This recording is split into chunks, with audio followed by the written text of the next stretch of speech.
日本智库进行大陆统一行动桌上演习，意外透露其战略困境。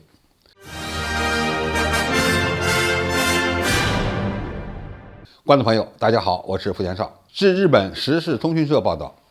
日本私人智库日本战略研究论坛今年8月份进行了一次台海危机的桌上军事推演，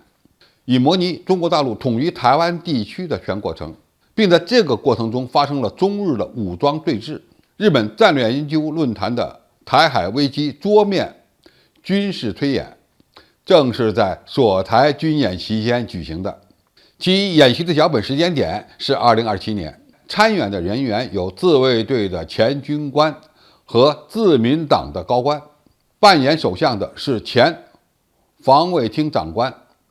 小野四五典。演习的脚本呢，假设中国大陆在2027年决定收复台湾，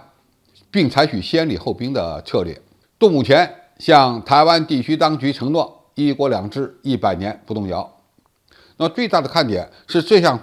桌面军演也包含了日中之间的武装对峙，场景包括中国的武装渔船包围钓鱼岛，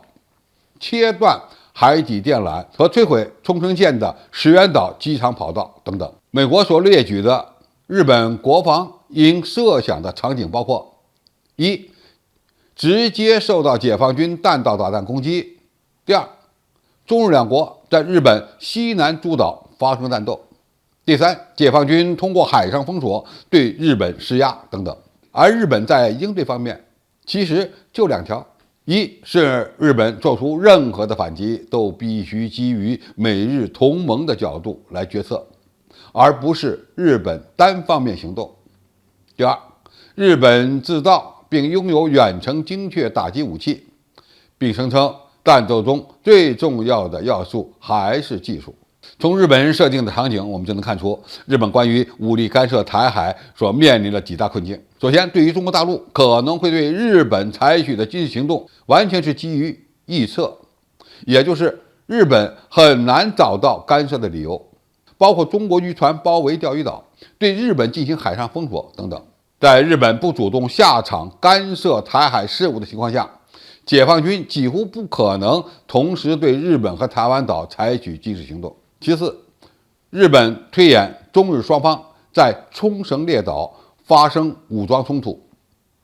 很可能已经做好了应对的预案。10月22日，日本宣布举行名为利剑的美日联合军演，每日共有3.6万人进行了岛屿防卫训练，而这次军演也是在冲绳列岛，所以日本干涉台海事务的行动非常有可能以撤侨为主，以解放军的主要作战区域就是冲绳列岛。问题是，如果中国在完成统一的行动中提前安排各国撤侨的时间，那么日本又如何找到武力干涉的理由呢？最后，日本最能有效干涉台海的武器就是陆基巡航导弹，但是其实力远远不够。日本现在正努力发展1、2式陆基巡航导弹，其射程据说能达到1000公里，但是在当前中国所拥有的防御体系面前，这种昂贵的亚音速的巡航导弹又要在海面飞行半个小时以上，想用这样的武器对中国的重点目标进行突防或者是攻击，相当困难的。所以日本有武力干涉台海的预案，但是想建立这样的能力可没有那么简单。另外，日本还面临着如何与美军进行战略战术协调的问题。美国军方给日本智库的意见是，任何行动都必须基于与美军的协调。问题是，如果美国军队到时候不下场，日本又能怎么办呢？总体来看，日本有非常强的武力干涉台海事务的意愿，但是缺少能力，要受美日同盟的制约。日本最有可能利用的干涉理由就是撤侨，而中日双方如果发生武装冲突，其作战区域主要就在琉球列岛。但是如果日本真的主动干涉了中国的武统行动，解放军可不会按日本人所设定的脚本走。